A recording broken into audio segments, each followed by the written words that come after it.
Alors maintenant... Oui, quelque chose d'étonnant aussi. Qui c'est qui s'y colle? C'est moi, pour un portrait. On parle loin. Ah oui, un portrait de la vie rurale chinoise, mais en mutation. Contemporaine presque, hein? Oui. Alors, j'ajouterais, avant de commencer, que plutôt que de se limiter à la période des moissons évoquée par le titre français, le titre international est « Le pays où l'on vit ». Et c'est vrai que le film va suivre la vie rurale sur une année entière, donc en épousant le rythme des saisons. C'est un choix qui met en lumière l'autosuffisance des habitants et dont le quotidien est intrinsèquement lié au cycle naturel. Tous ces paysans ne vivent, ça on le sait, mais ne vivent que grâce à la nature et doivent se plier à ce que la nature peut leur imposer. Par exemple, quand ils font les moissons et qu'il y a cette pluie qui arrive d'un seul coup, il faut couvrir les graines. Là, il faut tout couvrir pour éviter que après le blé ne se mette à germer et qu'il soit impossible de le vendre. Alors, le réalisateur Huo Mang va s'attarder sur en fait tous les gestes fondamentaux qui font la vie de ces paysans. Donc cultiver la nourriture, construire des maisons avec les matériaux de la terre. On les voit fabriquer des couvertures et des vêtements à partir du coton qu'ils ont pu récolter. Donc on a un regard très patient, qui va nous montrer en fait 4 générations qui vivent sous le même toit. Ça nous fait une fresque familiale assez dense et je dirais immersive. On sent bien dans ce film le temps qui passe avec les interrogations et les bouleversements sociétaux qui se déroulent pas très loin. Ce que j'ai trouvé intéressant dans le film, c'est que on sent cette région un peu à l'écart de tout, mais on sent qu'arrive la révolution. Alors je ne parle pas des révolutions culturelles et tout le truc, mais mécanique. Mais là, la révolution mécanique, on la sent arriver. Comme tu l'as dit, c'est presque, contemporain. Ce n'est pas très très vieux puisque ça se passe il y a une quarantaine d'années. C'est censé se passer en 1991. Et là, on a l'agriculture chinoise qui repose largement sur le travail manuel. La récolte du blé, des moissons là dont on parle, se fait à la fossile. Le blé est battu au sol avec les bœufs qui viennent piétiner pour pouvoir extraire le grain. Et pourtant, il y a ce rêve d'une modernisation qui existe. Puisqu'on entend certains paysans qui disent il y a des pays qui sont capables d'accomplir en 1 heure ce que nous, le village, il nous faut 1 semaine pour réaliser. Donc on sent quand même cette envie d'aller vers, est-ce qu'on peut appeler ça le progrès, mais enfin vers l'évolution. Et il y a le petit tracteur à la fin. Oui.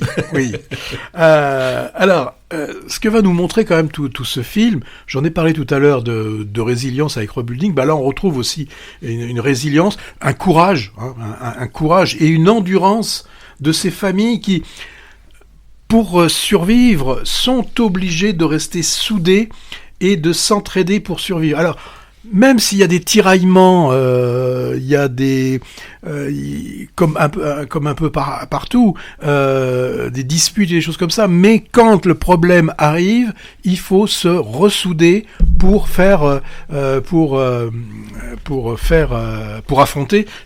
affronter le danger. Dans ces années 91, on est en pleine révolution économique et technologique dans les campagnes. On a la fin du collectivisme qui maintenant va impliquer que chaque famille gère sa propre parcelle de terre. Et on voit bien dans le film que même si c'est une communauté, il y a des différences et certaines familles ont de la difficulté à pouvoir produire le blé qu'il faudra donner aux écoles, puisqu'un écolier doit payer un petit peu son éducation au travers de blé. Donc ça c'est intéressant. Il y a toute une communauté, mais qui est faite de plein de petites familles qui chacune ne vivent pas aussi bien la situation.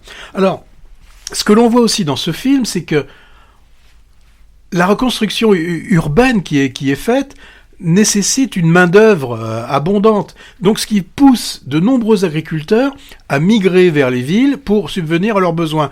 Et dans ces cas-là, eh bien, les enfants se retrouvent confiés aux grands-parents restés au village. Et là, on a la vision de ce petit garçon qui vit avec ses grands-parents, et il y a aussi une arrière-grand-mère hein, qui est là, arrière-grand-mère,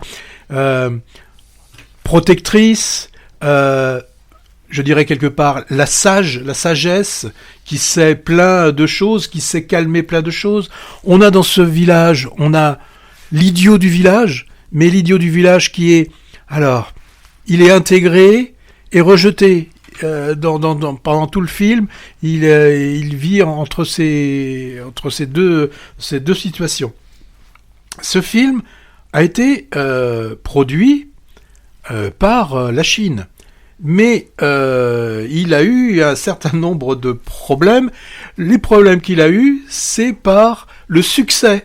Le succès qu'il a eu, particulièrement au Festival de Berlin, eh ben, les autorités ont été circonspectes parce qu'elles ont trouvé que ce film dénigrait leur pays et ne faisait pas, j'allais dire, une belle publicité. Donc, ce film qui a une belle, qui a un beau succès, je dirais, international, n'est pas sorti et il n'est pas prévu qu'il sorte, en Chine.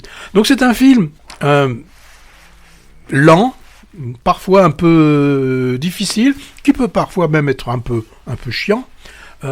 N'ayons pas peur des mots. Oh bah, mais voyez les gens. Si mais là aussi, il faut se laisser bercer, faut se laisser entraîné par ce film. Moi, j'ai pensé à des choses comme l'Arbre au sabot, oui. des films comme ça. Sauf que l'Arbre au sabot, ça se passait quand même quelques centaines d'années avant. Enfin, une centaine d'années avant. Donc, ça s'appelle Le temps des moissons. C'est un film que je vous recommande chaudement. Ouais, ce sont en fait les souvenirs du réalisateur Huo Meng, et c'est seulement son second long métrage qui est vraiment impressionnant de maîtrise. Hein. Il a fait un séjour comme ça à la campagne chez ses grands-parents l'année de ses 10 ans. C'est un film choral, comme on dit, à son véritable histoire, hein, qui suit les travaux de la paysannerie lors des différentes saisons. Alors de l'année 91, mais moi j'avais l'impression d'être au 19e siècle. Hein. Et c'est peut-être ça que les autorités chinoises n'ont pas trouvé très glamour en fait. Hein. Oui, il y a que les vêtements qu'ils peuvent porter qui nous montrent qu'on est quand même au XXe siècle. Mais c'est tout. Alors les liens entre les différents personnages sont pas forcément très clairs. Hein. Moi j'ai pas toujours compris qui était qui. On est dans une sorte de tribu où les rapports sont rudes hein, quand même, hein, mais chaleureux. Le film prend son temps, en effet, montrant en détail les relations entre ces personnages, leurs rituels et les coutumes. Et Patrick, il y a quand même des coutumes qui sont pas très tendres. Hein. Je pense à l'espèce de bisoutage de la jeune mariée là, c'est quand même assez raide. Hein. Mais bon, le tout, je trouve, avec une précision ethnologique ou ethnographique. Je sais pas la différence entre les deux, mais il y a de l'ethno là-dedans. Hein.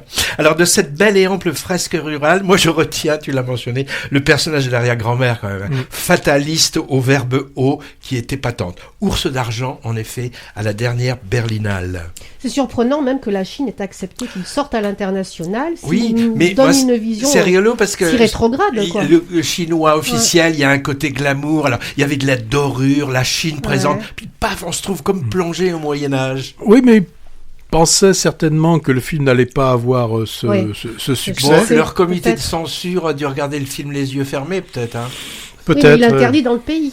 Oui, il est interdit dans le pays.